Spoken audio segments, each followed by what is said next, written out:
ഒരു അവസരം കൂടെ തന്നിരിക്കുകയാണ്. प्रभु का धन्यवाद हो, उन्होंने फिर से आपको एक अच्छा अवसर दिया है. ഇത് നമ്മുടെ വിശ്വാസികൾ കഴിക്കേണ്ട 3 തരത്തിലുള്ള ആഹാരത്തെ കുറിച്ചാണ്. आज का विषय है कि विश्वासी लोग 3 प्रकार का जो भोजन खाते हैं. അത് വർണ്ണം പോലും മിസ്സാകാൻ പാടില്ല. और ये एक भी छूटना नहीं चाहिए. അത് ദൈവം വളരെ കരുതലോടെ വളരെ നമ്മുടെ ആരോഗ്യത്തെ കണക്കാക്കി തന്നിരിക്കുന്ന ദൈവികമായ ഭക്ഷണമാണ്. क्योंकि ये परमेश्वर ने बहुत सोच समझकर और हमें लाभ हो जाने के लिए परमेश्वर ने पूरा दिल से ये बनाया है, ये दिया देने के लिए आग्रह किया है. इसके लिए हमें इसमें एक भी बातें छूटना नहीं चाहिए. നമ്മുടെ ശരീരത്തിന്റെ ഭക്ഷണത്തിന് അനേക വെറൈറ്റികളുണ്ട്. हम लोग शरीर के विषय का भोजन में देखते समय में बहुत सारे प्रकार को हम देखते हैं. നമ്മുടെ ഇന്ത്യ സ്റ്റേറ്റിൽ തന്നെ നോക്കുകയാണെങ്കിൽ വ്യത്യസ്ത സ്റ്റേറ്റുകളിൽ വ്യത്യസ്തമായ ആഹാരമാണ്. हम लोग भारत देश में ही अगर देखा जाए तो अलग अलग स्टेटों में अलग अलग तरीके का खाना है. നമുക്ക് ഇഷ്ടമുള്ള രുചിയുള്ള ആഹാരം കഴിക്കാൻ നമുക്ക് തിരഞ്ഞെടുക്കാനുള്ള സ്വാതന്ത്ര്യമുണ്ട് ഭൗമിക ഭക്ഷണത്തിൽ. और ये शारीरिक भोजन में हमको हमारे मर्जी से कौन सा खाना चाहिए, खाना नहीं चाहिए करके हमारे पास आजादी है, स्वतंत्रता है चुनकर खाने के लिए. എന്നാൽ ദൈവിക ഭക്ഷണത്തിന് നമുക്ക് തെരഞ്ഞെടുപ്പിന് അവകാശമില്ല. അത് ദൈവം തന്റെ കരുതലോടെ നമുക്ക് തന്നിരിക്കുന്നതാണ്. അത് 3 തരത്തിലുള്ള ആഹാരമാണ്. അതാണ് നമ്മൾ ചെയ്യുന്നത്. परंतु ईश्वरीय भोजन आते समय में या आत्मिक भोजन जो प्रभु ने अपने कलीसिया के लिए, मंडली के लिए जो तैयार किया हुआ 3 प्रकार का ये भोजन में इसमें चुनावट नहीं है. परमेश्वर ने अपना पूरा दिल लगाकर, मन लगाकर हमको तैयार करके दिया हुआ भोजन है, जिसको हमें खुशी से, आनंद से हमें भाग लेना है. അപ്പോൾ ഈ 3 ഭക്ഷണത്തിൽ ഒന്ന് വേണ്ട 2 മതി എന്ന് തീരുമാനിക്കാൻ പറ്റില്ല. കാരണം ഇത് 3 പരസ്പരം ബന്ധപ്പെട്ടിരിക്കുന്നു. तो ये आत्मिक भोजन के संबंध में आते समय में मुझे नहीं चाहिए, 2 और 3 ही चाहिए करके ऐसा हम लोग बोल नहीं सकते. क्योंकि ये तीनों भोजन जो है एक साथ संबंध है, इसमें एक भी छूट गया तो उसका नुकसान बहुत बड़ा होगा. അപ്പോൾ അത് പൊതുവായിട്ട് ആദ്യം നമ്മൾ പറയുകയാണ്. तो जस्ट पहला पॉइंट बताता हूँ. ഒന്ന് കുഞ്ഞാടിന്റെ മാംസം. एक है मेमने का मांस. നമ്മൾ പുറപ്പാട് പുസ്തകം 12-ാം അധ്യായം, निर्गमन का पुस्तक 12 अध्याय में हम देखते हैं. പിന്നീട് നമുക്ക് അത് നിർബന്ധമായും അത് കഴിച്ചിരിക്കണം. और वो जबरदस्ती है, मतलब वो खाना ही पड़ेगा करके ये अनिवार्य है, ऐसा प्रभु ने ये बात बोला है, खाना ही पड़ेगा करके. രണ്ടാമത് മന്നയാണ്. दूसरा हम प्रकार का भोजन को हम देखते हैं मन्ना, അത് പുറപ്പാട് പുസ്തകം 16-ാം അധ്യായത്തിലുണ്ട്. जो हम लोग निर्गमन का पुस्तक 16 अध्याय में हम देखते हैं. അതും മാറ്റിക്കൂടാത്തതാണ്. वो भी मन्ना को भी हम लोग हटा नहीं सकते, खाना ही पड़ेगा. മൂന്നാമത്തേത് അത് ആഹാരമാണ്, പക്ഷെങ്കിൽ അത് വെള്ളമാണ്. तो तीसरा जो है वो भोजन है, लेकिन उसको हम पानी बोलते हैं पीने के लिए. നമ്മൾ ഈ ആഹാരം കഴിക്കുന്നതൊക്കെ ദഹിക്കണമെങ്കിൽ വെള്ളം വേണ്ടേ? तो हम लोग खाना खाने के बाद अगर हजम होने के लिए हम क्या करते हैं, पानी पीते हैं ना, तो वो सहायता करता है ये आत्मिक पानी. അത് നമ്മൾ പുറപ്പാട് പുസ്തകം 17-ാം അധ്യായം, जो निर्गमन का पुस्तक 17 अध्याय के आधार पर हम देखते हैं. അപ്പം ഏത് തരത്തിലുള്ള ആഹാരമാണ് നമുക്കുള്ളത്? तो कितने प्रकार के भोजन को अभी हमने देखा. വേറൊന്നില്ല. मतलब इसके अलावा और नहीं, और कुछ नहीं है. വേറൊരു തിരഞ്ഞെടുക്കാൻ നമുക്ക് ഓപ്ഷൻ ഇല്ല. यानी कि ये 3 को छोड़कर कुछ और चौथा या 5वां देखते हैं क्या बोलकर ऐसा ऑप्शन विश्वासियों को नहीं है. ഒന്ന് മിസ്സാക്കിയിട്ട് വേറൊന്നും എടുക്കാൻ പറ്റില്ല. या एक को छोड़ते हैं बाकी 2 खाओ, तीसरा खा लेते करके ऐसा भी नहीं कर सकते. അപ്പൊ ഇതിനൊരു ഓർഡർ ഉണ്ട്. तो इसका एक क्रमांक है. ആ ഓർഡർ അനുസരിച്ച് നമുക്ക് അത് നോക്കാം. तो वो क्रमांक के अनुसार, ऑर्डर के अनुसार हम देख रहे हैं. അപ്പൊ ദൈവം വളരെ നമുക്കറിയാം, നമ്മള് കർത്താവായ യേശു ക്രിസ്തു മൂലം നമുക്ക് രക്ഷ വന്നപ്പോൾ, तो हम जानते हैं कि प्रभु यीशु मसीह के द्वारा जब हमको उद्धार मिला, പഴയ നിയമത്തിൽ അതിന്റെ നിഴൽപ്പാടങ്ങൾ ലിറ്ററലായിട്ട് കാണിച്ചിരിക്കുകയാണ്. पुराने नियम का जो भी बातें जो एक छाया का रीति से था, परंतु वो छाया जो है उन दिनों में सचमुच शारीरिक रीति से या बाहर उसको स्पर्श करके अनुभव कर सके वैसा शारीरिक रीति से था. അതെല്ലാം പുതിയ നിയമത്തിൽ ആലങ്കാരികമായി പഴയ നിയമത്തിൽ കാണിച്ചതിനെല്ലാം നിഴൽ അർത്ഥത്തിൽ അതിന്റെ സാരാംശം പുതിയ നിയമത്തിലാണ്. परंतु उसको नए नियम में हम देखते समय में उसको शारीरिक रीति से स्पर्श करने का अनुभव नहीं है, बल्कि एक चिन्ह रीति से पुराने नियम में जो बताया गया था और एक छाया जो था पुराने नियम में, नए नियम में वो एक याथार्थ्य हो गया, सत्य हो गया. वो सच्चाई का अनुभव है नए नियम में हम देखते हैं. അപ്പോൾ ആദ്യമായിട്ട് കുഞ്ഞാട് രക്തം നമുക്ക് ആവശ്യമാണ്. കാരണം മിസ്രൈമിൽ രക്ഷ പ്രാപിക്കുവാൻ കുഞ്ഞാട് രക്തം ചിന്തണം. तो इसके लिए सबसे पहला वहां पर क्या हुआ, जब इस्राइली लोगों को मिस्र देश से जब बाहर निकलने के लिए सबसे पहला मेमने का लहू बहाना जरूरी था. രക്തം നിങ്ങൾ തിന്നരുത്. लहू को तुम लोग नहीं पीना. രക്തം എന്ത് ചെയ്യണം? लहू को तुम क्या करना, അത് രക്ഷ പ്രാപിക്കാനായിട്ട് നമ്മൾ കഠിനവാദം ഏർപ്പെടും. तो वो तुम्हारा उद्धार का एक कारण है, इसके लिए तुम लोग उसका दरवाजे के बाहर का पट्टी में तुम लोग लगाना. അപ്പോൾ നിങ്ങൾ രക്ഷിക്കുവാൻ വേണ്ടി ഏതൊരു കുഞ്ഞാടിനെ അറുത്ത രക്തം ആ കുഞ്ഞാട് ചിന്തിയോ ആ കുഞ്ഞാടിന്റെ മാംസം നമുക്ക് തിന്നണം. നമുക്ക് വായിക്കാം. പുറപ്പാട് പുസ്തകം 12 അധ്യായത്തിൽ 8-9 വാക്യങ്ങൾ വായിക്കാം. निर्गमन का पुस्तक 12 अध्याय का 8 और 9 में पढ़ते समय में जिस मेमने को तुमने वध करके उसका लहू जो तुमने दरवाजे के बाहर जो तुमने लगाया है उसी का मांस को तुम लोग अंदर कमरे के अंदर भीतर आकर तुमको खाना है. पढ़ेंगे. और वे उसके मांस को उसी रात अलग आग में भूनकर अखमीरी रोटी और कड़वे साग-पात के साथ खाए. 9 भी. उसको सिर, पैर और अंगुलियां समेत आग में भूनकर खाना. कच्चा या जल में कुछ भी पकाकर न खाना. ഓക്കെ, ഇത് നമുക്ക് അല്പം വിശദമായിട്ട് നമുക്ക് അത് ഗ്രഹിക്കണം. इसको थोड़ा और अभी हम लोग गहराई से हम समझेंगे. നിങ്ങൾ യാത്ര പുറപ്പെടുന്ന അന്ന് तो तुम लोग जिस दिन तुम लोग यात्रा करने तुम लोग जा रहे हो അപ്പോൾ രക്തം അവർക്ക് രക്ഷ തന്നു. वो लहू ने क्या किया, उनको उद्धार दिया. അവർ ഒരു റൂമിന്റെ അകത്തിരിക്കുകയാണ്. और अभी वो लोग कमरे के अंदर बैठे हैं. ദൈവത്തിന്റെ ദൂതൻ ആ വാതിൽ തള്ളി തുറന്ന് അവരെ നശിപ്പിക്കില്ല. കാര്യം രക്തം കണ്ടു കഴിഞ്ഞാൽ അവർക്ക് രക്ഷയുണ്ട്. तो इसके लिए जब वो परमेश्वर का दूत जब वहां पर लोगों को मारते समय में जिस घर के बाहर लहू पहुंचा गया है उस घर के अंदर वो मृत्यु का दूत अंदर नहीं आएगा, क्योंकि लहू उनको बचा रहा है. അന്ന് രാത്രി അവർ പുറപ്പെടണം. और उसी रात को क्या करना है, उनको यात्रा शुरू करना है. അർദ്ധരാത്രി പുറപ്പെടുക. तो एकदम अर्धरात्रि में वो लोग यात्रा शुरू करने जा रहे हैं. അപ്പോൾ എന്താണ് ആഹാരം? तो भोजन क्या है तभी? മിസ്രയീമിലെ ആഹാരം കഴിക്കാൻ പാടില്ല. उस समय में मिस्र के देश में जो अच्छा खाना मिलता है वो खाना नहीं खाना, അത് ഉണ്ടാക്കാൻ പാടില്ല. उसका तुम लोग भागी नहीं होना. അവർ അകത്ത് വരുമ്പോൾ बल्कि जब तुम लोग घर पे रहते समय में വാതിലടച്ച് दरवाजा बंद करके ഏതൊരു ആടിന്റെ രക്തം ഞങ്ങളെ രക്ഷിച്ചോ जिस मेमने का लहू ने हमें इस घर को बचाया ആ കുഞ്ഞാടിന്റെ മാംസം उसी मेमने का मांस को, ഒരു പ്രത്യേകതയുണ്ട്. वो इसलिए उसको एक खासियत है, പച്ചയായി റോയായിട്ട് തിന്നരുത്. उसको कच्चा नहीं खाना, പുഴുങ്ങി തിന്നരുത്. ना ही उसको पानी में उबाल के खाना, ഹാഫ് ബോയിൽഡ് ആയിട്ട് തിന്നരുത്. ना ही उसको आधा पका के खाना, പിന്നെന്താണ്? बल्कि कैसा റോസ്റ്റ് ചെയ്യാം. उसको जला के भूज कर खाना. റോസ്റ്റ് ചെയ്യാം. നമ്മള് ഈ മാംസം കഴിക്കുമ്പോൾ ഏറ്റവും ടേസ്റ്റ് ഏതിനാണ്? तो हम लोग जब मांस को जब खाते हैं समय में सबसे पकाने के टाइम में स्वाद सबसे अच्छा किसमें आता है? भूज कर खाने. റോസ്റ്റ് ചെയ്യുന്നത്. അതെന്താണ് കാണിക്കുന്നത്? तो उसका मतलब क्या है प्रियो? എന്താണ് ഇത് കാണിക്കുന്നത്? എന്താണ്? അവർക്ക് ആഹാരമാണ്. तो वो हमारे लिए एक भोजन है. അവര് 400 കൊല്ലം തിന്ന ആഹാരത്തിന്റെ രുചിയിൽ നിന്നും ഇനിയും യാത്ര ചെയ്യാൻ മിസ്രയീം വിടാനുള്ള ശക്തിയാണ് ഈ കുഞ്ഞാടിന്റെ മാംസം. तो वो लोग 400 साल तक जो बंदीगृह में वो लोग फंस कर उसी 400 साल तक जो उधर मिस्र देश का भोजन खाकर जो वो लोग वहां पर बसे हुए थे, उसमें से वो लोग को छुटकारा पाने के लिए और यात्रा करने के लिए जो बल चाहिए वो मांस खाकर शुरू करके बल प्राप्त करके वो लोग यात्रा कर रहे हैं. ഈജിപ്തിലെ ആഹാരം എന്താണ്? मिस्र देश का भोजन क्या है? അത് തിന്നിട്ട് ഫറവോൻ അടിമവേല ചെയ്യാം. वो लोग मिस्र देश का खाना खाने के बाद फिर वो लोग वापस वही फरोन का वो लोग गुलामी करके सेवा करते थे. ഇനി ഞങ്ങൾ ഫറവോന്റെ അടിമയല്ല. अभी पर तो वो लोग अभी क्या गवाही दे रहे हैं, अभी हम लोग फरोन के गुलाम नहीं है. അതുകൊണ്ട് ഫറവോൻ ആഹാരവും വേണം. इसके लिए फरोन का भोजन भी नहीं चाहिए, പിന്നെന്താണ് വേണ്ടത്? बल्कि कौन सा भोजन चाहिए अभी? കുഞ്ഞാടിന്റെ മാംസം जो मेमने का मांस തീയിൽ ചുട്ട് आग में उसको भूज कर. രണ്ട് കാര്യം കൂടെ ഉണ്ട്. പിന്നെ और फिर 2 बात और बोला है वहां पर. അതായത് ബിറ്റർ ഹെർബ് എന്ന് ബിറ്റർ ഹെർബ് എന്ന് പറയുന്നത് ഒരു ചെടിയുടെ പേരല്ല. उसको कड़वा सात पात मतलब वो कोई वृक्ष नहीं है. ഒരു ചെടിയുടെ പേരല്ല. सॉरी वो वृक्ष का नाम नहीं है. Herbal herb, bitter herb. Bitter herb എന്ന് പറഞ്ഞാൽ ഒരു അത് കയ്പുണ്ടാക്കുന്ന ഏതും ബിറ്റർ ഹെർബാണ്. मतलब वो जो कड़वा करने वाला पकवान है, खाना है वो. ബിറ്റർ ഹെർബ് എന്ന് പറയുന്നത് ഒരു ചെടിയുടെ പേരല്ല.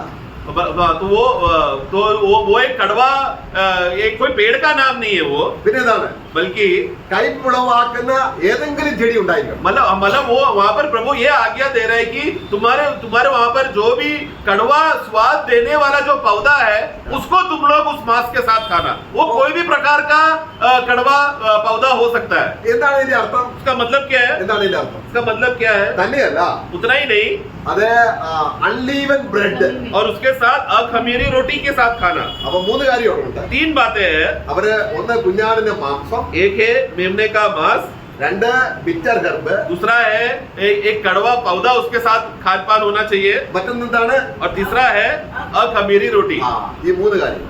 ये तीन बातों को साथ में खाना है। അപ്പൊ എന്താണ് ഇത് കാണിക്കുന്നത്? इसको क्या दर्शाता है? കുഞ്ഞാന്റെ രക്തം നമ്മുടെ പാപമെല്ലാം കഴുകിക്കളഞ്ഞു. तो मेमने का लहू ने सबसे पहला हमारा सारा पापों को धोकर शुद्ध कर दिया। എന്നാൽ तो उसके बाद നമ്മളിൽ ഇപ്പോഴും പാപത്തിന്റെ ശക്തിയുണ്ട്. अभी भी हमारे अंदर पाप का सामर्थ्य कार्य करता है। പാപത്തിന്റെ ശിക്ഷ കർത്താവിന്റെ രക്തം നമുക്ക് വേണ്ടി നിർവഹിച്ചു. तो पाप के वजह से जो मनुष्य जात के ऊपर जो दंड आने वाला था, न्याय आने वाला था, उस पाप का वजह से उस न्याय को वो मेमने ने ले लिया। वो बलि के द्वारा यीशु मसीह ने हमको न्याय से छुटकारा दे दिया। ദൈവം പാപം ക്ഷമിച്ചു കഴിഞ്ഞിട്ടും परंतु परमेश्वर पाप क्षमा करने के बाद भी ഇനിയും നമ്മൾ പാപത്തിന്റെ അടിമത്തത്തിൽ കഴിഞ്ഞു പോകുന്ന സ്ഥിതിവിശേഷം നമുക്കുണ്ട്. उसके बाद भी पाप का सजा से हमें छुटकारा देने के बाद भी एक पाप का दासत्व में अधीन होकर चलने का परिस्थिति अभी भी हमारे अंदर है। ഇവിടെ അന്ന് രാത്രി തന്നെ അവർ പുറപ്പെടുകയാണ്. तो अभी यहाँ पर क्या हो रहा है, उसी रात को वो लोग यात्रा शुरू कर रहे हैं। അപ്പോൾ പാപത്തിന്റെ ശക്തിയിൽ നിന്ന് രക്ഷപ്പെടാൻ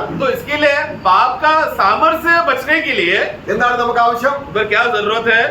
യേശു കർത്താവിന്റെ കഷ്ടാനുഭവം. यीशु मसीह ने जो हमारे लिए कष्ट सहा। കർത്താവായ യേശുവിന്റെ മാംസം എന്ന് പറഞ്ഞാൽ എന്താണ്? यीशु मसीह का मांस का मतलब क्या? ദൈവ കോപത്തിലൂടെ വെന്തെരിഞ്ഞ ദൈവപുത്രൻ. मतलब ये मांस का खासियत क्या था कि परमेश्वर का आग का न्याय और क्रोध से पार होकर आया हुआ वो प्रभु का बलि। അതാണ് നമ്മൾ ഓർക്കുന്നത്. वो बात को हम स्मरण करते हैं। അതെങ്ങനെയാണ്? वो किस रीति से है? കയ്പ് ചീര എന്ന് പറഞ്ഞാൽ എന്താണ് അർത്ഥം? उसके साथ एक कड़वा पौधा भी तुमको खाना है, मतलब क्या? മിസ്രൈമിലെ ആഹാരം എനിക്കിനി കയ്പാണ്. क्योंकि अब वो ये दर्शाता है कि मिस्र देश का अभी जो भी भोजन है वो मेरे लिए अभी कड़वा है। ഇപ്പോൾ और अभी से അപ്പൊ ഏതാണ് ആദ്യം കഴിക്കേണ്ടത്? तो पहला अभी तीनों में से अभी पहला कौन सा खाना है?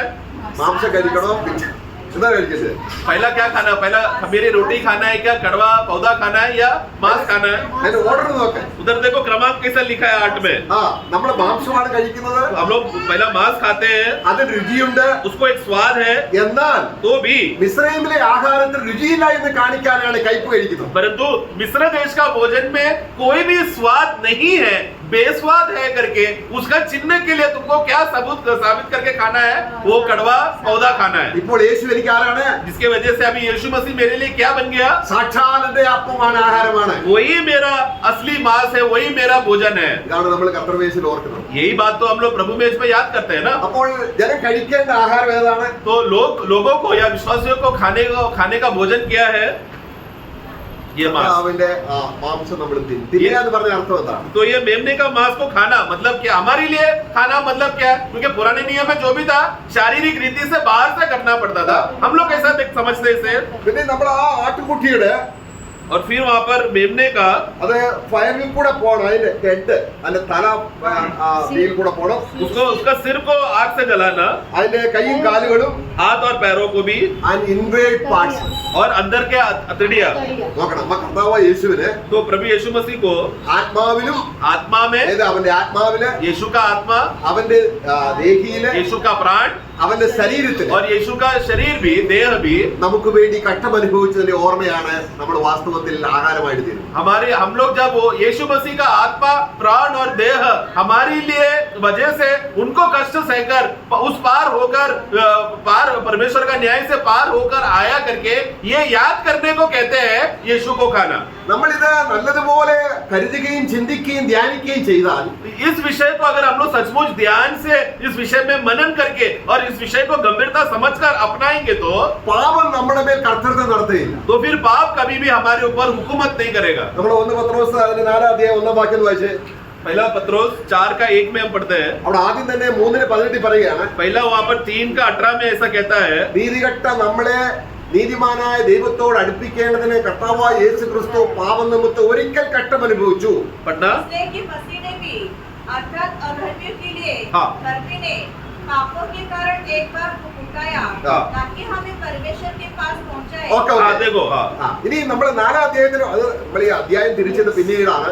देखो, ये अध्याय तो बाद में बना है। पत्रोस जब लिखने के टाइम में एक ही बात में लिखा था। ആ 3:18 പറയുന്നത് 4-ാം അധ്യായത്തിന് 1-ാം വാക്യത്തിൽ ഒന്നുകൂടെ പറയുകയാണ്. तो जो 3:18 में जो हमने पढ़ा पहला पत्रोस, उसको 4:1 में फिर से वहां पर पत्रोस कहता है, हाँ। इसलिए जबकि मसीह ने हाँ। शरीर में होकर दुख उठाया हाँ। तो तुम भी उसी मनसा व हत्या के समान धारण हाँ, करो हाँ। क्योंकि जिसने शरीर में दुख उठाया वह पाप से छूट गया ആ നോക്കുക പാപത്തിൽ നിന്ന് എങ്ങനെ രക്ഷപ്പെടാം? तो पाप से कैसे छुट जाएंगे अभी हम? प्रभु के भक्त को स्मरण करना है। യേശു കർത്താവ് यीशु मसीह ने ജീവിതത്തിൽ കഷ്ടം അനുഭവിച്ചത് जो उन्होंने अपने जीवन में 33.5 साल के जीवन में जो कष्ट सहा, അവന്റെ ശിരസില്, उनका सिर में, അവന്റെ കൈകാലുകള്, उनके हाथ पैरों में, അവന്റെ ഇൻഡസ്റ്റൈന്, उनके अंदर के हथेलियों में, അവന്റെ അകഭാഗം മുഴുവനും मतलब उनके अंदर के भागों में भी എനിക്ക് വേണ്ടി मेरे लिए കഷ്ടം അനുഭവിച്ചു എന്ന് ഓർക്കുകയും ചിന്തിക്കുകയും ചെയ്യുമ്പോൾ मेरे लिए यीशु को कष्ट सहना पड़ा करके ये बात जब हम लोग ध्यान करके मनन करते समय में അതൊരു ആയുധം പോലെ ധരിക്കണം. उसको वो याद में मैं क्या कर रहा हूँ, उसको मैं हथियार के रीति से मैं उसको धारण कर रहा हूँ। ഒരു ആയുധം ധരിച്ചിരിക്കുന്നത് പോലെ जैसा कोई एक हथियार को धारण कर लेता है, उसी रीति से प्रभु का कष्ट को मैं याद कर रहा हूँ। നമ്മൾ അങ്ങനെ അത് ധ്യാനിച്ചാൽ, उस विषय में उस रीति से जब ध्यान करते समय നമ്മൾ में ചിന്തിച്ചാൽ या उसका ही विचार करेंगे तो അന്ന് പാപം നമ്മളിൽ വരുത്തില്ല. उस दिन क्या होगा या उस समय में क्या होगा, पाप हमारे ऊपर प्रभुत्व नहीं करेगा, उससे हम छूट जाएंगे। ഇത് അനുഭവമാണ്. ये एक व्यक्तिगत रीति से विश्वासियों का अनुभव होना चाहिए। പാപം ചെയ്യുന്നത് സ്റ്റോപ്പ് ചെയ്യുക, സീസ്. मतलब पाप करने के लिए रुक जाना। അപ്പോൾ ആഹാരം ആവശ്യമല്ലേ? तो उसके लिए पाप करने के लिए अगर रुकना है तो इस प्रकार का भोजन खाना जरूरी है ना। ജനം ഇനിയും മിസ്രൈമിൽ തന്നെ നിന്നാൽ അവർ പാപം ചെയ്യും. क्योंकि लोग अभी क्या हो गया, वापस अगर मिस्र में ही अगर पड़ा रहेंगे तो पाप दोबारा करते रहेंगे। ആരെ സേവിക്കണം? और उस समय में किसका सेवा करना पड़ेगा? ഫറവോനെ സേവിക്കണം. फरोन का सेवा करना पड़ेगा। ഇനിയും ആരെയാണ് സേവിക്കേണ്ടത്? अभी उनको किसका सेवा करना है? ഒരു വിശുദ്ധനായി एक पवित्र ദൈവത്തെ സേവിക്കണം. परमेश्वर का हम सेवा कर रहे हैं। നമ്മളെ രക്ഷിച്ച കർത്താവിനെ സേവിക്കണം. मतलब जिस प्रभु ने हमको बचाया उसका हम सेवा कर रहे हैं। ഇത്രയും നാളും പാപത്തെ സേവിക്കായിരുന്നു. इतना समय तक हम लोग पाप का सेवा कर रहे थे, കർത്താവ് നമ്മളെ രക്ഷിച്ചു. प्रभु ने हमें बचाया। രക്ഷിച്ചപ്പോൾ बचाने के बाद കർത്താവിനെ സേവിക്കാനുള്ള ആഹാരവും നമുക്ക് തന്നു. प्रभु का सेवा करने के लिए जो हमको बल भी चाहिए, वो बल के लिए प्रभु भोजन भी दिया। നിങ്ങളൊന്ന് പരീക്ഷിച്ചു നോക്ക്. आप जांचो ये बात को। രാവിലെ എഴുന്നേറ്റ് सवेरे उठकर, നമ്മുടെ ആവശ്യങ്ങളെല്ലാം മാറ്റി വെക്കും. मतलब हमारा सवेरे उठकर जो पहले का जो जरूरतें रहता है वो सब बातों को हटाकर, കർത്താവേ, ये पहला बात, ये ഞാൻ प्रभु നിന്റെ മരണത്തോട് ഏകീഭവിക്കുന്നു. मैं तेरा मृत्यु के साथ में एक होता हूँ। ഇത് പറഞ്ഞ അർത്ഥം എന്താണ്? मतलब क्या? കർത്താവിന്റെ മരണത്തിന് രണ്ട് പ്രത്യേകതയുണ്ട്. प्रभु का मृत्यु का दो बातें है या खासियत है। ഒന്ന്, നമ്മുടെ പകരക്കാരനായി പാപങ്ങൾക്ക് വേണ്ടി മരിച്ചു. एक है हमारा बदले हमने जो हमारे पाप किया है उसके बदले, उसका जो सजा जो हमें लेना चाहिए था, उसके बदले प्रभु मरा, അതാണ് നമുക്ക് രക്ഷ തരുന്നത്. जिसके वजह से हमको उद्धार मिला, രക്തം ചിന്തി. लहू बहाया और उद्धार मिला। പക്ഷെ റോമലേഖന 6 അധ്യായത്തിന്റെ 6 വാക്യത്തിൽ परंतु रोमियो 6:6 में उसका दूसरा भाग को जब पढ़ते समय में, പഴയ മനുഷ്യൻ तो वहाँ क्या, हमारा पुराना मनुष्यत्व को ക്രൂശിക്കപ്പെടണം. उसको क्रूस में चढ़ाना भी बाकी है। അപ്പൊ യേശുവിന്റെ മരണം എന്താണ്? तो यीशु का मृत्यु क्या है? നമുക്ക് വേണ്ടി മരിച്ചപ്പോൾ जब वो हमारे लिए मरा അതിന് സബ്സ്റ്റിറ്റ്യൂഷണറി ഡെത്ത് എന്ന് പറയും, ഒരു പകരം മരണം. तो उसको किसी और के बदले में मरने को कहते, वो है पहला भाग। यीशु मसीह मेरे लिए मरा, जहाँ पर मैं मरना चाहिए था मेरे बदले यीशु मरा। എന്നാൽ നാം വിശ്വസിച്ചു കഴിഞ്ഞതിന് ശേഷം उसके बाद इसकी वजह से हमारा नया जन्म होने की वजह से, आत्मा का उद्धार हो जाने की वजह से अभी क्या विश्वास करते हैं? ഞാൻ അവന്റെ കൂടെ മരിച്ചു. अभी मैं उसके साथ मरा। അതിനെ പറയുന്നത് എന്താണ്? उसको कहते हैं ഐഡന്റിഫിക്കേഷൻ पहचानना। എന്ന് പറഞ്ഞാൽ അതിന്റെ അർത്ഥം എന്താണ്? उसको क्या है कि ഇത് നമ്മൾ മറക്കരുത്. ये बात भूलना नहीं। നമ്മൾ സാധാരണ ഈ ട്രെയിൻ അപകടമൊക്കെ ഉണ്ടാവും. हम देखते हैं कि अधिकतर जब ट्रेन का दुर्घटना होते समय में, അപ്പോൾ ഒരുപാട് പേര് ട്രെയിനിൽ അപകടത്തിൽ മരിക്കും.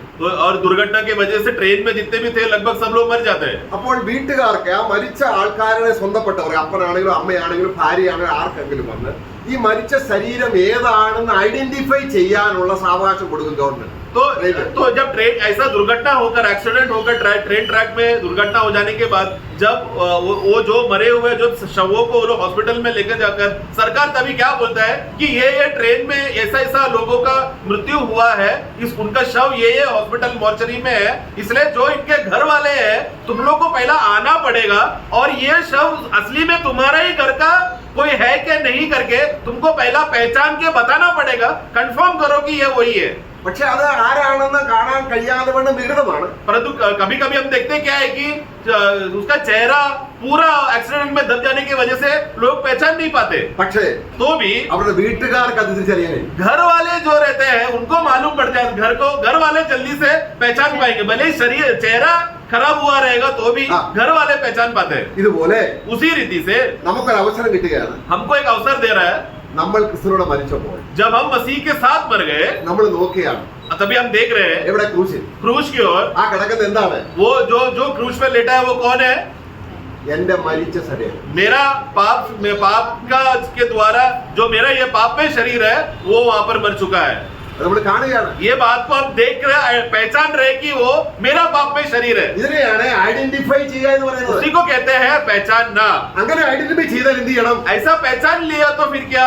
വെള്ളത്തിൽ കൊണ്ടുപോയി അതിനെ കുഴിച്ചിടും. तो फिर जैसी जब एक्सीडेंट के बाद वो मोर्चरी में जब शव को पहचान लेते हैं कि हाँ ये व्यक्ति कंफर्म हो जाता, तो फिर तुरंत वो लोग क्या करते हैं? उसका क्रियाक्रम करने गाड़ने के लिए वो लोग अनुमति देते हैं. നമുക്ക് സ്നാനം എപ്പോഴാണ് വരുന്നത്? तो बपतिस्मा हमको कब जरूरत रहता है? ഐഡന്റിഫൈ ചെയ്യുമ്പോഴാണ്. जब मैं पहचानता हूँ कि मैं मसीह के साथ मरा करके तुरंत फिर हमारा बपतिस्मा है. സ്നാനത്തിൽ നമ്മൾ മരിക്കുകയല്ല. बपतिस्मा में हम लोग मर नहीं रहे हैं. സ്നാനത്തിൽ നമ്മൾ എന്ത് ചെയ്യാണ്? बपतिस्मा में क्या हो रहा है? കുഴിച്ചിടുകയാണ്. गाड़ा जा रहे हैं हम. മരിക്കുന്നത് എവിടെയാണ്? मरा कहाँ पे? क्रूस पर। क्रूस पर. അപ്പൊ രണ്ട് കാര്യമുണ്ട്. तो दोनों बातें हैं. ഒന്ന് സബ്സ്റ്റിറ്റ്യൂഷണറി ഡെത്ത്, एक है बदले में मरना, രണ്ട് दूसरा നമ്മളത് ഐഡന്റിഫൈ ചെയ്യണം. वो बात को मैं पहचानना.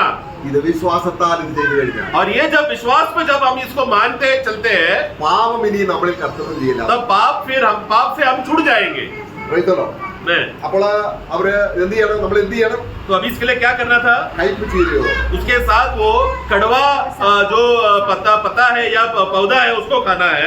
പിന്നെ നമ്മളത് അൺലീവൻ ബ്രെഡ്, और अखमीरी रोटी. നമ്മള് 1 കൊരിന്ത്യർ അതിന്റെ 5-ാം അധ്യായം 7-8 വാക്യങ്ങളിൽ വായിക്കുമ്പോൾ पहला कोरिन्थी 5 का 7 और 8 में हम पढ़ते हैं. നമ്മുടെ പഴയ ആ റൊട്ടി എന്ന് പറഞ്ഞാൽ പുളിപ്പുള്ള ആ റൊട്ടി पुराना खमीर, എന്ത് ചെയ്തു? पुराना खमीर निकाल कर हाँ, हाँ। पुराना खमीर को निकाल कर हाँ। अपने आप को शुद्ध करो हाँ। कि नया गूंदा हुआ आटा बन जाओ, हाँ। ताकि तुम अखमीरी हो, हाँ। क्योंकि हमारा भी फसह हाँ। जो मसीह है बलिदान हुआ है। Praise the Lord. ഓർക്കുക. Amen. എങ്ങനെയാണ് നമ്മൾ ശുദ്ധരായത്? हम लोग शुद्ध कैसे हो गए? നമ്മുടെ പെസഹ കുഞ്ഞാണ് क्योंकि हमारा फिसोन का मेमना അത് തിന്നിട്ടാണ് വന്നിരിക്കുന്നത്. उसको हम लोग खाकर उसका मांस खाकर जो हम आए हैं. അപ്പോൾ നമ്മുടെ കർത്താവിന്റെ ക്രൂശുമരണത്തോട് ഏകീഭവിക്കും തോറും എന്ത് സംഭവിക്കുന്നു? जितना मैं मसीह का उस क्रूस के साथ एक होकर उसको मैं पहचान कर उसके साथ एक होकर विश्वास में जब मैं चलते रहता हूँ, उतना क्या होगा? നമ്മൾ വിശുദ്ധീകരിക്കപ്പെടുന്നു. उतना हम लोग पवित्र होते जा रहे हैं. യേശു ക്രിസ്തു ഒരിക്കലായി കഴിച്ച ശരീരയാഗത്താൽ നമ്മൾ വിശുദ്ധീകരിക്കപ്പെട്ടിരിക്കുന്നു. यीशु मसीह का एक बार का बलि के द्वारा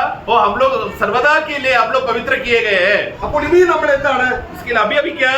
പഴയ പുളിപ്പുള്ള അപ്പം കൊണ്ടല്ല, अभी हम लोग जो पुराना जो खमीर से भरा हुआ उस रोटी से या उस आटे में नहीं है हम, നാം ക്രിസ്തുവിൽ വിശുദ്ധരായി बल्कि अभी हम मसीह में पवित्र हो गए. എന്ന് പറയാണ്. और फिर कहता है ഇതിന് ആത്മാർത്ഥമുള്ള ഒരു സിൻസിയർ ഹാർട്ട് ഉണ്ടായിരിക്കണം. इसके लिए वाक्य 8 पढ़ना. इसलिए आओ हम उत्सव में आनंद मनावे, हाँ। न तो पुराने खमीर से और न बुराई और दुष्टता की खमीर से, परंतु सीधाई हाँ, और सच्चाई- सीधाई और सच्चाई वाला मन से रोटी को भाग लेना है. अभी Praise the Lord. मैं ഇനി നമ്മൾ ഈജിപ്ഷ്യനാണോ? मतलब अभी हम लोग मिस्र के हैं क्या? ലോകമനുഷ്യനാണോ? संसार के हैं क्या? ജഡത്തിലുള്ളവരാണോ? शारीरिक लोग हैं क्या? ലോകത്തിലുള്ളവരാണോ? संसार के बदले के लिए हम लोग जीने वाले लोग हैं क्या? സാത്താനുള്ളവരാണോ? शैतान के हैं क्या? അല്ല. नहीं. ഇപ്പോൾ നമ്മൾ ആർക്കാണ്? बल्कि अभी हम किसके हो चुके हैं? നാം ദൈവത്തിന്റെ ജനമായി. अभी हम लोग परमेश्वर के लोग बन गए. അപ്പോൾ കർത്താവിന്റെ മാംസം അല്ലെങ്കിൽ കുഞ്ഞാടിന്റെ മാംസം നമ്മൾ കഴിക്കാറുണ്ടോ? इसके लिए ये मेमने का मांस को हम खाते हैं क्या? അത് ഒഴിച്ചുകൂടാൻ പാടില്ല. तो उसको हटा नहीं सकते. आज मैं नहीं खाऊंगा करके ऐसा कभी नहीं बोल सकते. हमारे लिए बहुत जरूरी बात है. ആ അത് നമ്മുടെ ഭൗമിക ആഹാരം ദിവസം 3 നേരം കഴിക്കുന്നത് പോലെ जैसा हम लोग हमारे शारीरिक भोजन को दिन में 3 बार खाते हैं, നമുക്ക് ഇതിന് തെരഞ്ഞെടുപ്പില്ല. वैसा हम लोग ये प्रभु का मेमने का मांस को अभी मैं खाऊंगा बाद में खाऊंगा करके ऐसा चुनावट नहीं है. जब आगे आया तो खाना ही पड़ेगा. ഇത് നമ്മൾ പരിചയിച്ചു കഴിഞ്ഞാൽ और इसका जब आदत हो जाता है तो എത്ര ടേസ്റ്റ് ആണെന്ന് അറിയാം, कितना स्वादिष्ट बन जाता है. എത്ര രുചിയാണ്. बहुत रुचि अच्छा स्वाद रहता है ഓക്കെ, उसमें. നമ്മൾ അത്രയും മാംസത്തിന്റെ കാര്യം അത്രയും മതി, നമുക്ക് തുറന്നു പോകാം. आगे बढ़ते हैं हम. ഇനിയും ജനങ്ങൾ ഇവിടെ എന്ത് ചെയ്തു? इसके बाद फिर लोगों को मतलब खाने के बाद फिर लोगों ने क्या किया? മിസ്രൈം വിട്ടു. वो लोग ने तुरंत उसी रात को मिस्र को छोड़ दिया ചെങ്കടൽ കടന്നു. और लाल समुद्र पार किया. ഇനി അവർക്ക് ആഹാരം വേണം. अभी उनको रास्ते में मरुभूमि में जंगल में रहते समय में भोजन चाहिए. അതെന്താണ്? वो क्या था? മന്ന. മന്ന. നോക്കുക. മന്ന നമുക്ക് भी हमको अभी मरुभूमि यात्रा में जंगल के सफर में हाँ। मन्ना चाहिए നമുക്ക് അതിന്റെ ചരിത്രങ്ങൾ അറിയാം. हमको उसका इतिहास मालूम है ഇത് നമുക്ക് ഡെയിലി മന്ന. और ये प्रतिदिन का रोज का मन्ना है ये। നമുക്കറിയാം, നമുക്കിപ്പോ ഡെയിലി മന്ന എന്ന് നമ്മൾ പറഞ്ഞാൽ रोज का मन्ना मतलब എന്താണ് അതിന്റെ അർത്ഥം? का मतलब क्या है? നമ്മളെ ദിവസവും തിരുവചനം വായിച്ച് ഗ്രഹിക്കുന്നതാണ്. मतलब इसको हम लोग आत्मिक रीति से देखा जाए तो प्रतिदिन हम लोग को प्रभु का वचन को पढ़कर उसका उस वचन का रुचि का में हम लोग प्रवेश करके वो वचन को हमारे अंदर हमको उसका भागी होना है। മന്ന തിന്നാത്തതിന്റെ അപകടമാണ് നമ്മള് നമ്മള് സംഖ്യാപുസ്തകം 11 അധ്യായത്തിൽ വായിക്കുന്നത്. गणना पुस्तक 11 अध्याय में पढ़ते समय में वहां पर जो लोग मन्ना को तुच्छ किया या मन्ना मुझे नहीं चाहिए करके मन्ना को ठुकराने वाले लोगों का अवस्था क्या हुआ करके वहां पर हम देखते हैं। गिनती 11 नंबर्स 11 11ന്റെ 5-6 വാക്യങ്ങൾ വായിക്കുമ്പോൾ उसका 5 और 6 में जब पढ़ते समय में ഇസ്രായേൽ മക്കൾ പിറുപിറുത്തുകൊണ്ട് लोग इजरायली लोगों ने वहां पर बकबक किया എന്നിട്ട് അവർ ഓർക്കുകയാണ്. നോക്കണം, പിറുപിറുത്തുകൊണ്ട് ഓർക്കുകയാണ്. और उन्होंने कुड़कुड़ाने के बाद वो लोग याद कर रहे हैं। എന്താണ് അവർ ഓർക്കുന്നത്? क्या याद किया? उसका 5 और 6 पढ़ना हमें मछलियाँ स्मरण है स्मरण। हाँ जो हम मिस्र में सेब में खाया करते थे हाँ। और वे खीरे और खरबूजे और गन्ने और प्याज और लहसुन भी, परंतु अब हमारा जी घबरा गया है। यहाँ पर इस मन्ना को छोड़ और कुछ भी नहीं देख पड़ता। നോക്കാം, മന്ന അല്ലാതെ ഞങ്ങൾക്ക് अभी हमारे सामने मन्ना को छोड़ और कुछ दिखता नहीं है। മന്ന എന്തിനാണ്? मन्ना क्यों दिया गया था? അവർ ചെല്ലുന്ന കനാൻ നാട്ടിൽ ചെല്ലുമ്പോൾ क्योंकि वो लोग जिस कनान देश में जब वो लोग प्रवेश करेंगे പാലും തേനും ഒഴുകയാണ്. वहां पर दूध और मधु बहते हुए का नगर है।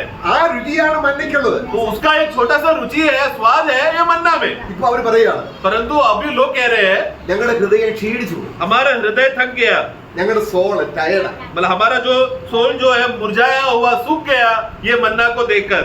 നമ്മൾ എപ്പോഴും നമ്മളിൽ വന്നൊരു കാര്യമാണ്. ये हमेशा हमारे अंदर होने वाला अवस्था है। ആത്മീയമായി ക്ഷീണിച്ചോ आत्मिक रीति से अगर कोई सूख गया थक गया तो പെട്ടെന്ന് നമുക്ക് ഈജിപ്തിലെ ഫുഡ് വരും. तभी तुरंत हमारे सामने मिस्र देश का भोजन सामने प्रकट होएगा। അതൊരു പരീക്ഷ.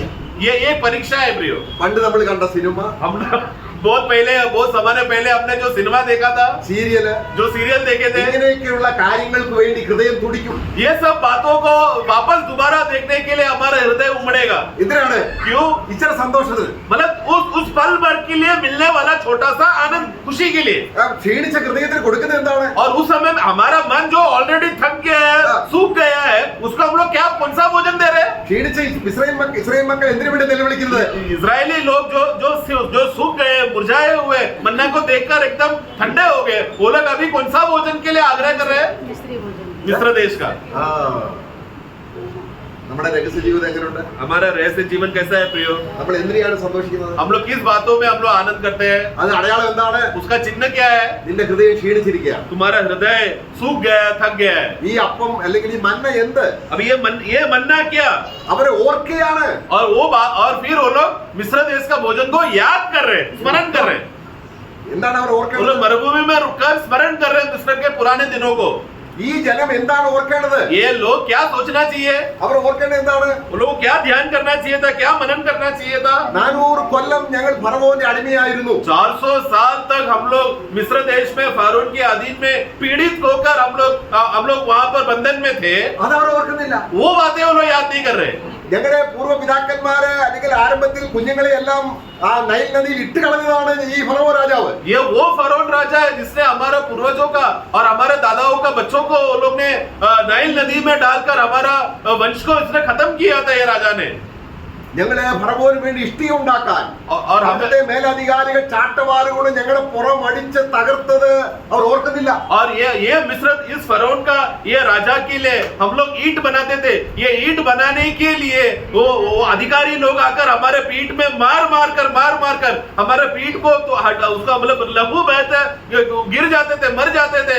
वो तकलीफ और कष्ट वो लोग याद नहीं कर रहे। ഇവിടുന്ന് അവരെ രക്ഷിച്ച് और ऐसा इतना बड़ा दुर्घटना से उन लोगों को बचाकर बाहर निकालने के बाद ഈ ഫറവോൻ അടിമയല്ല എന്ന് പാട്ടുപാടി പുറപ്പെട്ടിരിക്കുക. और उन लोग क्या गाना गाकर निकले, अभी हम लोग फरोन के दासत्व में नहीं है, गुलाम नहीं है, अभी मिस्र देश में नहीं जाएंगे बोलकर गीत गाकर बाहर निकले थे वो लोग। പക്ഷെ ക്ഷീണിച്ചപ്പോൾ परंतु जब थक गए और मुरझा गए तो ശരീരമല്ല ക്ഷീണിച്ചത്, उधर शरीर नहीं उनका थक गया, ഹൃദയം ക്ഷീണിച്ചപ്പോൾ उनका हृदय जब सूख गया, मुरझा गया, थक गया तो അവരുടെ മുമ്പിൽ എന്ത് വന്നു? उनके सामने उन लोगों ने तुरंत क्या याद किया या सामने क्या प्रकट हुआ?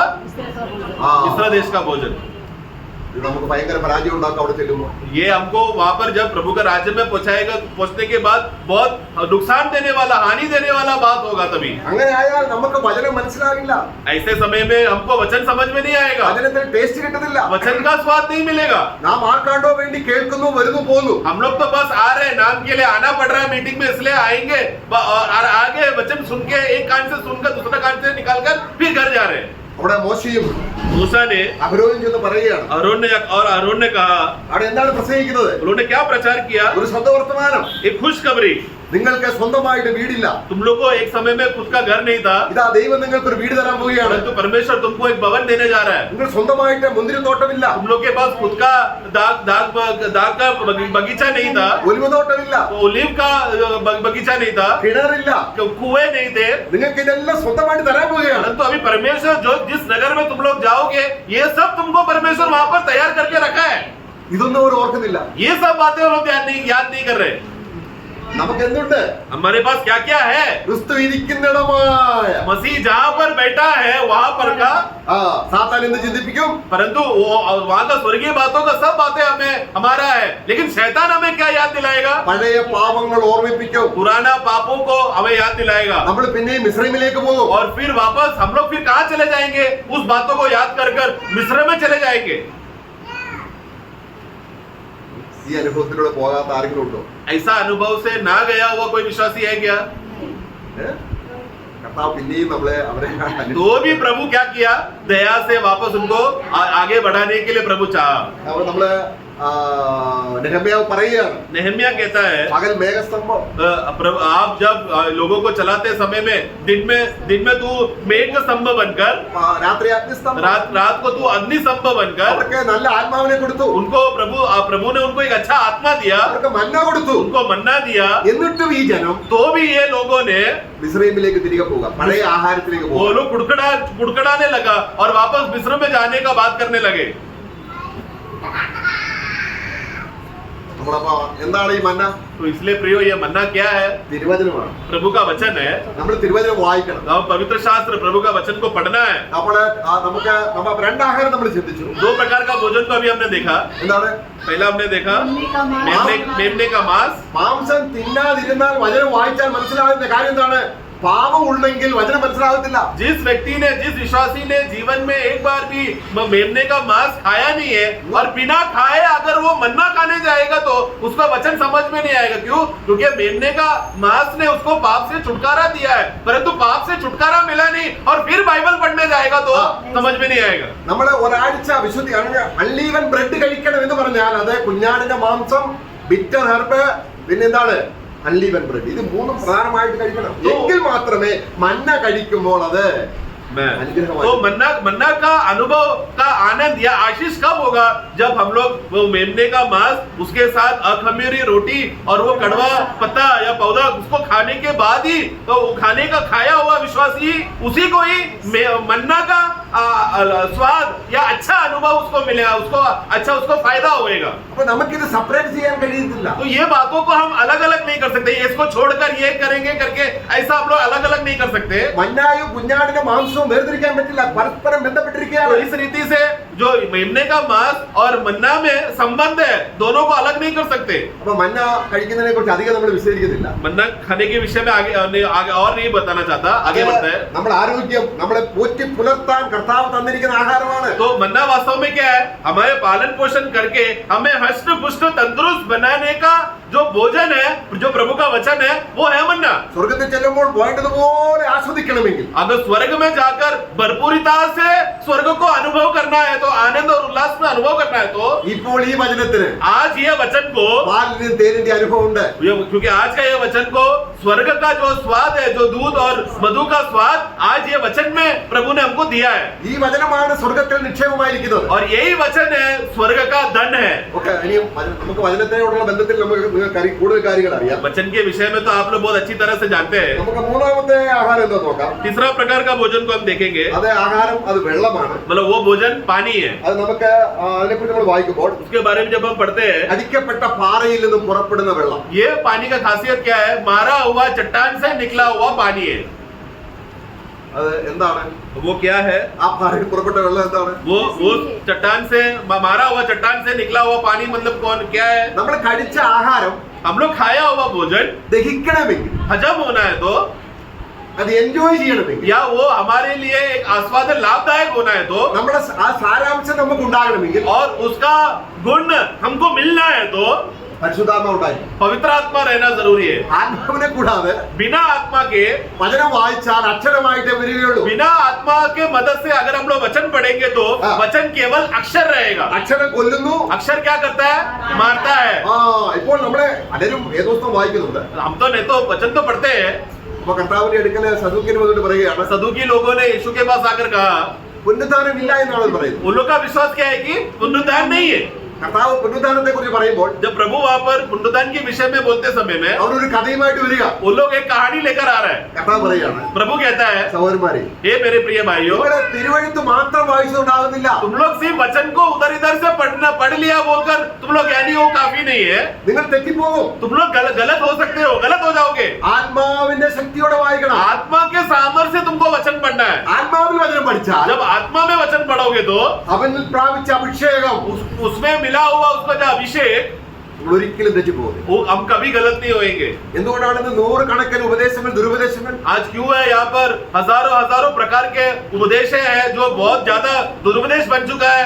ആത്മാവിൽ ആകാതെ അവർ വചനം വായിക്കുകയാണ്. क्योंकि बिना आत्मा के मदद से या आत्मा में होकर वचन नहीं पढ़ते। അപ്പൊ നമുക്ക് അതിനെ കുറച്ചും കൂടെ ക്ലോസ് ആയിട്ട് നോക്കാം. थोड़ा और गहराई में देखते हैं। നമ്മള് അവിടെ നമ്മളവിടെ വായിക്കുകയാണ് वहां पर हम पढ़ते हैं, പുറപ്പാട് പുസ്തകം.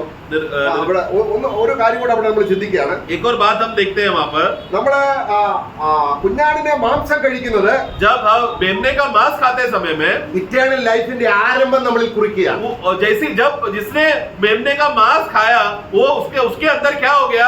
अनंत काल का जीवन का बीज उसमें बो गया, उसका झंडा उसमें आ गया। മന്ന കഴിക്കുന്നത് പറഞ്ഞാൽ എന്താണ്? और उसके बाद फिर वो व्यक्ति विश्वासी जब मन्ना खाता है तो ഈ ഇറ്റേണൽ ലൈഫിൽ നമ്മൾ വളരുകയാണ്. उस आया हुआ जो अनंत काल का जीवन जो बीज हो गया, सिर्फ झंडा हो गया था, अभी क्या हो गया? वो बढ़ने लगा। अभी अनंत काल का जीवन उसमें भर गया। ഡ്രിങ്കിങ് വാട്ടർ അല്ലെങ്കിൽ ആത്മാവെന്ന വെള്ളം നമ്മൾ കുടിക്കുക എന്ന് പറഞ്ഞാൽ, और फिर इस मारा हुआ चट्टान से आया हुआ पानी जो पवित्र आत्मा है उसको अगर हम पिएंगे तो ഈ ഇറ്റേണൽ ലൈഫ് എൻജോയ് ചെയ്യുക. उस अनंत काल का जीवन को हम लोग आनंद उठा रहे, उसका मजा ले रहे, उसका स्वाद हमको मिल रहा है। നമ്മളിപ്പോ ആഹാരം അക്ഷയമായിട്ട് എന്തെങ്കിലും ആഹാരം കഴിക്കുമ്പോൾ അതിന് സ്വാദില്ലാതെ വെറുതെ ഞാൻ കഴിച്ചുകൊണ്ട് നമുക്ക് സന്തോഷമില്ലല്ലോ. हम लोग साधारण रीति से शारीरिक भोजन भी जब हम लोग खाते समय में हम लोग क्या करते हैं? खाने में हमेशा ध्यान देते हैं कि स्वाद आए, तो बिना स्वाद का खाना ज्यादा देर तक नहीं खाते क्योंकि हमें पसंद नहीं होता। അപ്പൊ ദൈവത്തിന്റെ വചനം इसलिए परमेश्वर का वचन നമ്മുടെ ആത്മാവിൽ സന്തോഷത്തോടെ നമ്മള് തെസ്സലോനിക്കക്കാരെ വായിക്കുകയാണ്. थेसलोनिका पुस्तक में हम पढ़ते हैं, ആദ്യത്തെ അധ്യായത്തിലുണ്ട് നമ്മള് 3-4 മുതൽ അവര് ഒരു കട്ടം സഹിക്കേണ്ടി വന്നിട്ടു. तो वहां पर थेसलोनिका लोगों के विषय में कहते हैं, पहला देखा 3-4 में द्वारा पढ़ते हैं कि तुम लोग बहुत कष्टों से तुम लोग गए तो भी, ആത്മാവിന്റെ സന്തോഷത്തോടെ पर तो भी तुम लोग आत्मा के आनंद से വചനം സ്വീകരിച്ചു. तुम लोग ने वचन को तुम लोगों ने स्वीकारा। അപ്പോൾ ഈ 3 കാര്യവും നമ്മൾ സെപ്പറേറ്റ് ചെയ്യാൻ പാടില്ല. इसके लिए ये 3 बातों को हम लोग अलग नहीं कर सकते। അല്ലെ? ഈ ഭക്ഷണം എങ്ങനെയാണ്? ये भोजन का खासियत क्या है? 3 ये 3 है, അപ്പൊ 1 उसी के साथ साथ वो एक का गुण देने वाला है। ഒന്ന് മിസ്സായാൽ എല്ലാം മിസ്സാവും. तो एक छूट गया तो बाकी 2 का लाभ नहीं होगा। അപ്പൊ മൂന്നും പരസ്പര ബന്ധമാണ്. ये तीनों एक साथ का रिश्ता है. അപ്പോൾ ആ ദൈവം അവർക്ക് ഈ വെള്ളം അല്ലെങ്കിൽ ആത്മാവിനെ കൊടുക്കുന്നതിന്റെ നിഴൽ നമുക്ക് നോക്കാം. तो प्रभु जब उनको जो हमको जो आत्मा दिया है उसको छाया जो पुराने नियम में देखते हैं. നമ്മളെ പുറപ്പാട് പുസ്തകം 17-ന്റെ 5-ാം വാക്യം. निर्गमन 17 का 5 में हम पढ़ते हैं. വെള്ളമില്ലാതെ വന്ന ഒരു അവസ്ഥ. वहाँ पर उधर के इजरायली लोगों का भी हालत क्या है? पानी नहीं है, सबको प्यास लग रहा है. നമ്മുടെ ജീവിതത്തിലാണെങ്കിലും हमारे जीवन में भी അക്ഷരീയ വെള്ളം ഇല്ലാതെ പോയാൽ എന്തൊക്കെയാണ്? शारीरिक रीति से पानी नहीं है तो क्या होगा? ആകെ വിഷമം. बहुत तकलीफ होता है. നമുക്ക് ആകപ്പാട് ശരീരം വിയർക്കും. हम लोग घबरा जाते हैं. നമ്മുടെ ശരീരം വിയർക്കും. और हमारा शरीर जो है पसीना आता है. പിന്നെ വെള്ളമില്ലാതെ വന്നാൽ എന്തെല്ലാം കാര്യമാണ്? और पानी नहीं रहेगा तो क्या क्या होगा? ദുർഗന്ധം വരും. हमें दुर्गंध होगा. അങ്ങനെ എല്ലാ വിധത്തിലും നമ്മൾ സഫർ ആകുകയാണ്. और इस रीति से बहुत से बातों में हम लोग को तकलीफ होता है. സഫീഷ്യന്റ് ആയിട്ട് വെള്ളമുണ്ടെങ്കിൽ लेकिन भरपूर पानी है तो എന്നാൽ इसके लिए ഈ വെള്ളം കിട്ടണമെങ്കിൽ ഏത് ये आत्मिक पानी जो पवित्र आत्मा है इसको मिलने के लिए മോശ ഒരു കാര്യം ചെയ്യണം. मूसा को एक बात करना पड़ेगा. നീ നൈൽ നദി അടിച്ച വഴി കയ്യിലെടുക്കണം. അവിടെ നോക്കുക, നമ്മുടെ 17-ാം അധ്യായത്തിന്റെ 5-ാം വാക്യം. 17 का 5 पढ़ना.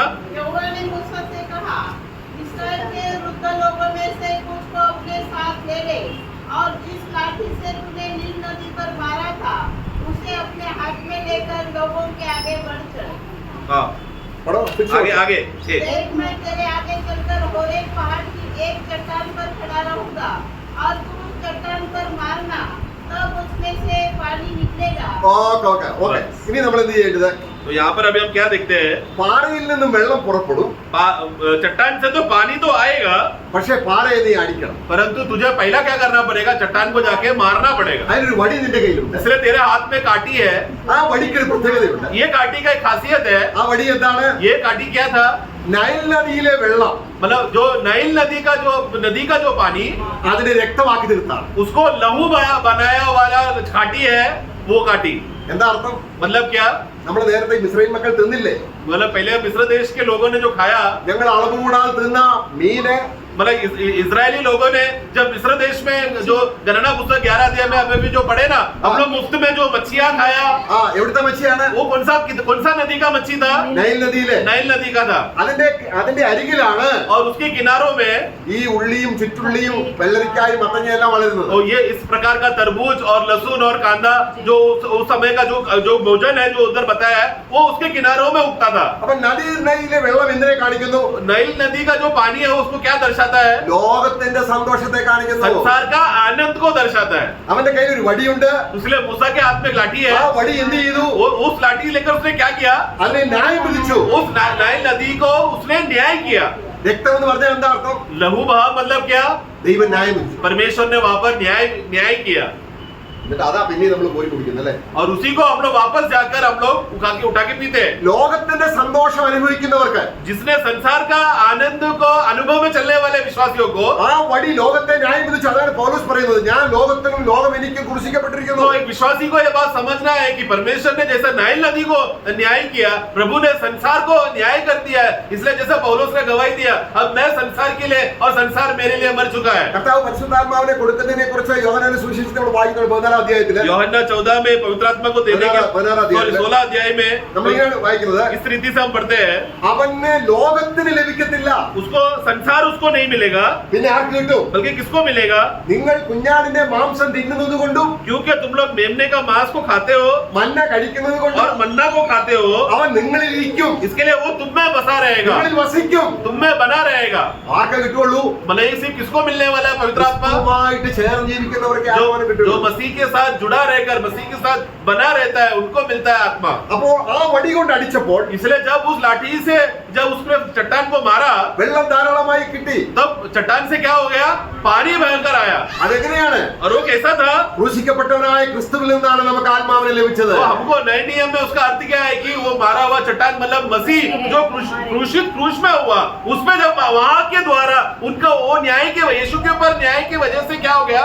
हमको आत्मा मिला. पानी बहकर आया मतलब हमको आत्मा मिला. പക്ഷേ നൈൽ നദിയിലെ വെള്ളം രക്തമാക്കിയ അല്ലെങ്കിൽ അതിനെ ന്യായം വിധിച്ച അതേ ക്രോസ് ആണ് നമുക്ക് ജീവന്റെ വെള്ളമായ പരിശുദ്ധാത്മാവിനെ നൽകി തരും. तो जिस लाठी ने नाइल नदी को न्याय करके उसको लहू बनाया था, मतलब वो क्या है, वो कलवरी क्रूस जिसने संसार को न्याय करके खत्म कर दिया है, यही क्रूस हमको पवित्र आत्मा बहुतायत से मिलने का कारण बना. ക്രൂശിന്റെ അർത്ഥം എന്താണ്? क्रूस का अर्थ क्या है प्रियो? നൈൽ നദിയെ വെള്ളം അത് എന്താക്കി തീർത്തു? नाइल के नदी के पानी को प्रभु ने क्या कर दिया? ന്യായം വിധിച്ചു. न्याय कर दिया. ഇനി നമ്മൾ ആ സന്തോഷത്തിലേക്ക് പോകരുത്. इसलिए दोबारा वापस वो नाइल का आनंद में नहीं जाना. നമുക്ക് ഇഷ്ടംപോലെ സന്തോഷിക്കാൻ ആത്മാവുണ്ട്, സ്വർഗ്ഗത്തിലെ ആത്മാവ്. हम लोग को भरपूरता से आनंद बनाने के लिए स्वर्ग से आत्मा हमको दिया गया है ताकि मसीह की बातों में आनंद उठा सके. നമ്മൾ ഒന്ന് തീമോഥെയോസ് 5:6 വായിക്കുകയാണ്. पहला तिमोथी 5:6 में हम पढ़ते हैं. इसलिए हम हाँ. दूसरों की समान सोते न रहे, पर जागते और सावधान रहे. First Timothy 5:6. पहला तिमोथी 5:6. पर जो भोग विनाश में पड़ हाँ, पर जो भोग विलास में पड़ी रहती है, हाँ. जी मर गई है. हाँ, वो जीते जी मर गई है. അപ്പൊ ലോകത്തിന്റെ സന്തോഷം അനുഭവിച്ചാൽ मतलब जो व्यक्ति, जो विश्वासी संसार का भोग विलास का आनंद में जी रहा है, वो जीते जी मरा है. ഒരുവൻ ലോകത്തെ സ്നേഹിച്ചാൽ जो जिसने भी संसार से प्रेम किया, എന്ന് പറഞ്ഞ അർത്ഥം എന്താണ്? मतलब क्या, ലോകത്തിലെ സന്തോഷം പ്ലഷറിലേക്ക് പോയാൽ मतलब संसार का आनंद में अगर चला गया, അവനിൽ പിതാവിന്റെ സ്നേഹമില്ല. उसके अंदर पिता का प्रेम नहीं. അപ്പോൾ നമുക്ക് परंतु हमें നിത്യദാനമായ ആത്മാവിനെ, अनंत, हमें जो अनंत काल का जो दान है, जो पवित्र आत्मा, ആ ആത്മാവിനെ അനുഭവിക്കണമെങ്കിൽ उस आत्मा को अनुभव करना है तो ദൈവം കർത്താവ് ക്രൂശിൽ ലോകത്തിന്റെ പ്രഷറിനെ ന്യായം വിധിച്ചു. परमेश्वर यीशु मसीह ने, जो यीशु मसीह क्रूस पर मरा तो परमेश्वर ने जब संसार को न्याय किया तो संसार के द्वारा मिलने वाला जो आनंद और उल्लास है उसको भी न्याय कर दिया. ഈ വടി ഉപയോഗിക്കുന്ന മോശയ്ക്കും ലോകത്തിന്റെ കാര്യം സംബന്ധിച്ച് ഈ അനുഭവം ഉണ്ടായിരുന്നു.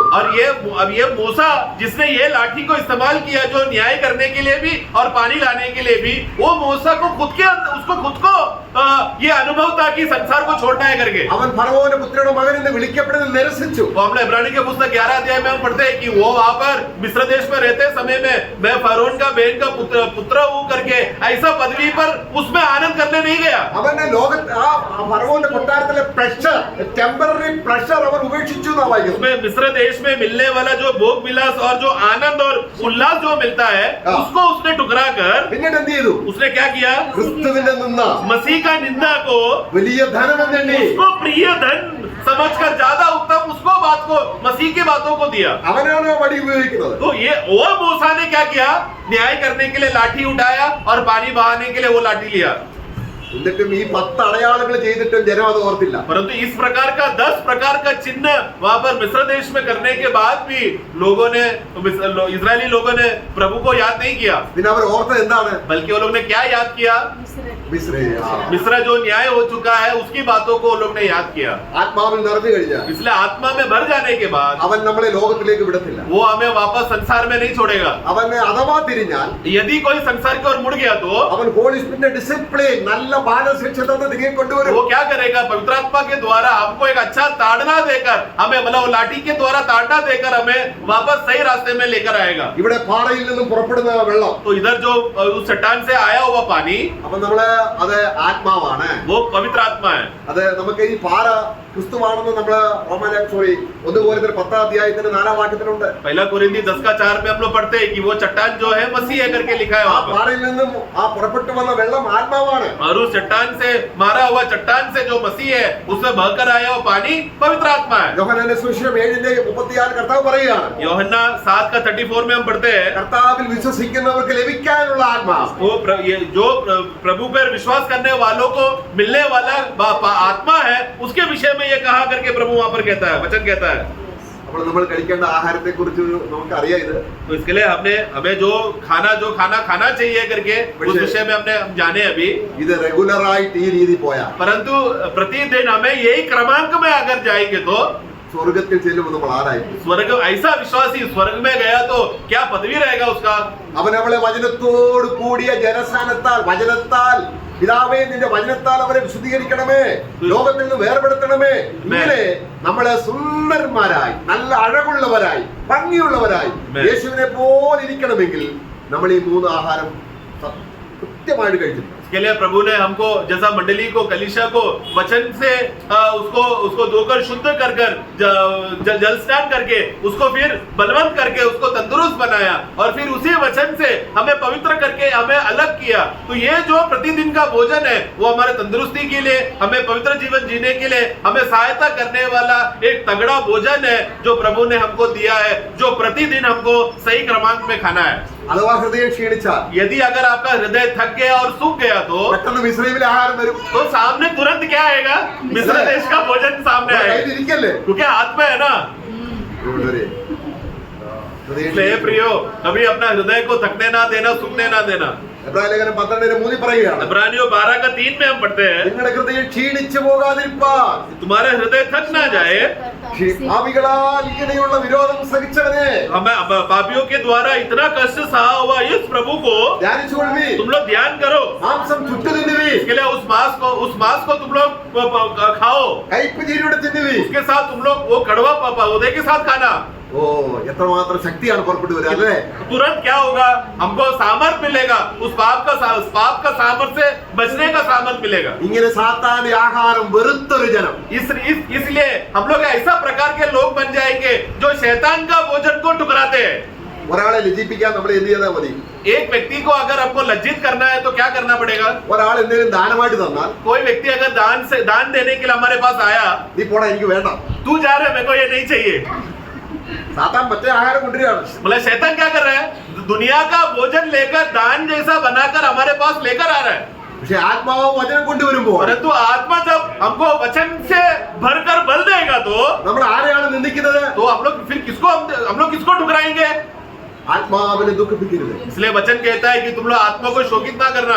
അവിടെ പരിശുദ്ധാത്മാവിനെ കോപിപ്പിക്കരുതെന്നല്ല, मतलब आत्मा को गुस्सा मत दिलाओ, ऐसा नहीं लिखा है। കാരണം നമ്മൾ ദൈവജനം ആയതുകൊണ്ട് क्योंकि हम लोग ऑलरेडी प्रभु के लोग बन चुके हैं। इसके लिए ക്രിസ്തുവിനെ ഓർത്ത് मसीह को याद करते हुए ആത്മാവ് ദുഃഖിക്കുകയാണ്. परमेश्वर वो हमारे अंदर बसकर विश्वासियों का हाल परिस्थिति को देखकर दुखी हो रहा है। എനിക്കിവനെ ക്രിസ്തുവിനെ വെളിപ്പെടുത്താൻ കഴിയുന്നില്ലല്ലോ. आत्मा कह रहा है कि अरे इस विश्वासी के जीवन में मुझे मसीह को प्रकट करके देने नहीं हो पा रहा है। ദൈവം ന്യായം വിധിച്ച, കർത്താവ് ന്യായം വിധിച്ച ലോകത്തെയാണല്ലോ സന്തോഷിക്കുന്നത്. क्योंकि ये व्यक्ति जिस परमेश्वर ने जिस संसार को न्याय किया, अब ये विश्वासी उस संसार के पीछे जा रहा है। അവനെ ദുഃഖിപ്പിക്കുക. तो आत्मा अंदर क्या हो गया? शोकित हुआ, दुखी हो रहा है। നമ്മൾ ദുഃഖിക്കുകയാണെങ്കിൽ എന്താണെന്ന് അർത്ഥം അറിയാം? अब हम दुखी है मतलब क्या प्रियो? നമ്മൾ ഇവിടെ ആത്മാവ് ദുഃഖിപ്പിക്കും. मतलब हमारे अंदर का आत्मा दुखी है। ഒരു വിശ്വാസി എപ്പോഴും സന്തോഷവാനായിരിക്കും. एक विश्वासी का अवस्था क्या रहना चाहिए? हमेशा आनंदित रहना चाहिए, ആ ഇഷ്ടമുള്ള ആഹാരം ഇല്ലേ? क्योंकि हमारा स्वादिष्ट भोजन हमारे साथ है ना। ഏ?